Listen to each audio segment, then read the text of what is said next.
Hey, bro. Hey man, How you doing?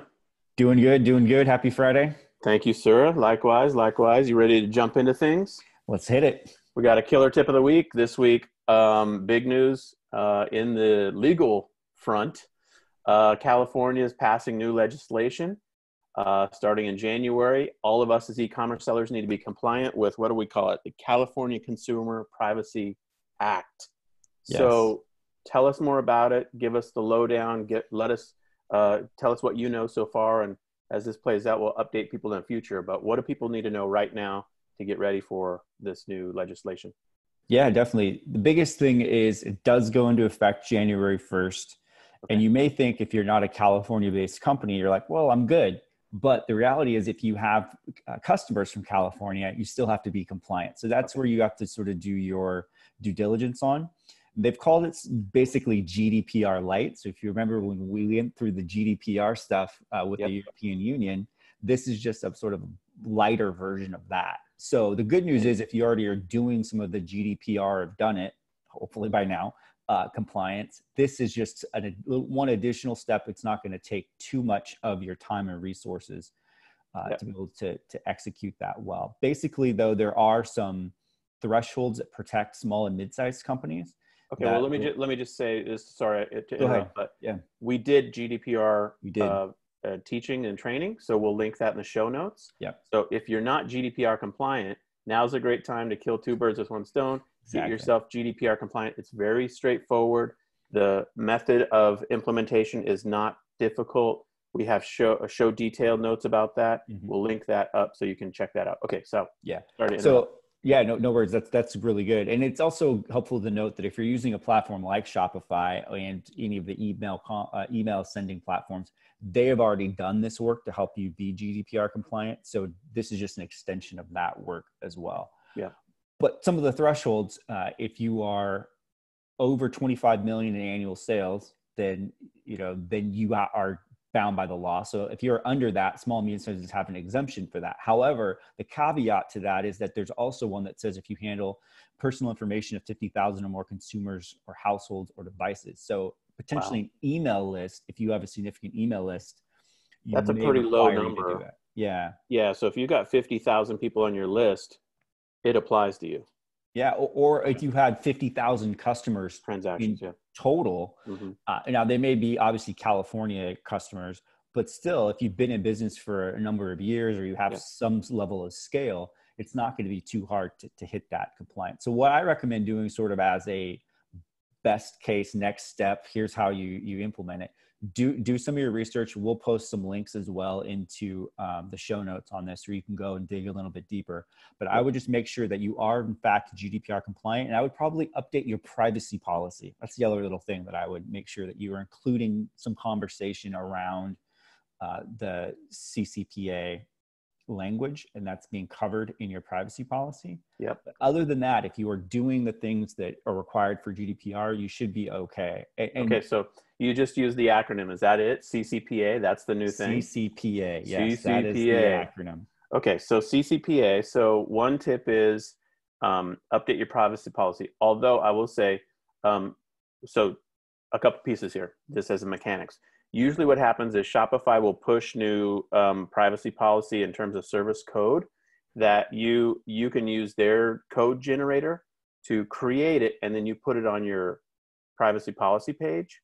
And so that process should be known to everybody who's a Shopify user. But we'll link in the show notes links to the privacy policy generator in terms of service generator. And I would think that probably in the near term, the next few weeks, and if you're watching this later, then if it's after January 1st, refresh those through the generator tool and then cut and paste it into your pages Mm-hmm. on your Shopify site. It's a great tip. Um, and then in your footer section of your site, you should have links to both of those, to privacy policy and terms of service. You can have it say GDPR compliance or CCPA compliance, but you don't need to. It could just Yeah. say privacy policy in terms of service. Yeah, anyway, sorry, didn't mean to interrupt, but No, no, that's good. what do you So think? just be familiar with what they define as personal information. So Yeah. any sort of online history, name, phone number, mailing address, email address, any account numbers, anything like that. That's what you have to be able to obviously they're trying to protect, and they need to be able to get that information from you. Just like GDPR, if somebody requests the information, Mm-hmm. you have to have the ability to give that to them and delete that information out of the system if they Mm-hmm. so request it. Yeah, and Shopify has a process. If somebody emails you, if you ever get an email that says, "Hey, I don't want my data stored, and I want, I'm telling you, I want you to delete my data."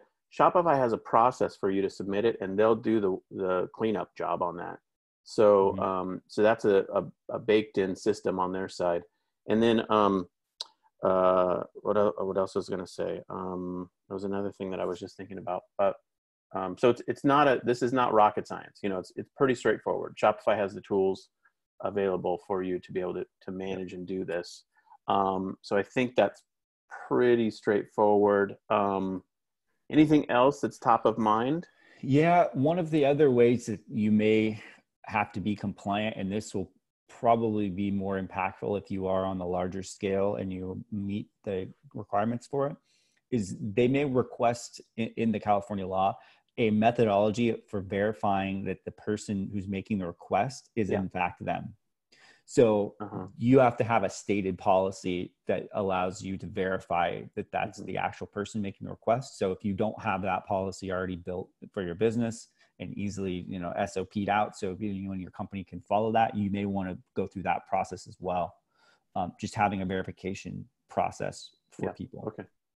Fantastic. So in the show notes, we'll link up the Shopify related stuff to this because they're really good at having prep materials and links to the terms of service generator, the privacy policy generator. I'll link to our prior conversation about GDPR and the tools associated with that.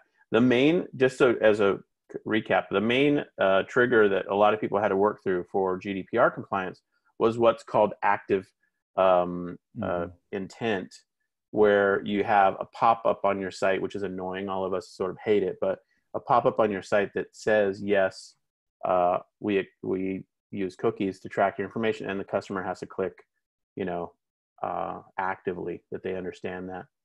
But I'm sure California, Consumer Privacy Act will probably have some kind of, new requirements on our sides that we'll have to work through. So if there are future updates about this, we'll do another go live. But I think the main thing is to the point earlier, refresh your terms of service and privacy policy as we get close to the date, just to make sure that the content that Shopify lawyers have clarified and approved and put into their terms of service generator and privacy policy generator will then be baked into your specific web page. Yeah, and you'll be good. So. Yep, for sure. Yeah, I think that would be ideal. The other thing that you want to make sure that you have in your privacy policy is the fact that you don't sell personal information. Hopefully, if you don't sell personal information. If you do sell personal information, then you have to have the ability for them to opt out. And typically that'll be like a link on your homepage, like in the footer, that someone can click and then allow them to opt out of selling that personal information. But if it just as a general practice, just don't do it. And then you can just put that in your privacy policy that you just don't sell personal information as a general business rule, and you're good to go. Awesome. Good stuff, man. Thank you for the insight into it. And so if you're watching this and you have friends who are here talking about it, let them know about this video and appreciate it. And of course, Kyle and I have two ways you can get involved with us. One is our mastermind program, New Brand Builders Mastermind. It used to be called our Inner Circle, and now it's called New Brand Builders Mastermind. We'd love to have you join. We'll have a link in the show notes. And then we also have one-on-one coaching. And if you are interested in that, there's an application process. We work with people who are on their journey towards success and are scaling their business. And Kyle and I love connecting with people. We work with them one-on-one and do video calls every week with the coaching clients. And it's really exciting stuff. So those will be available on the website, and feel free to check those out. Love to work with you in any way we can. And we really appreciate the opportunity. All right, buddy. Good times. Talk to you soon. Awesome. Have a good one.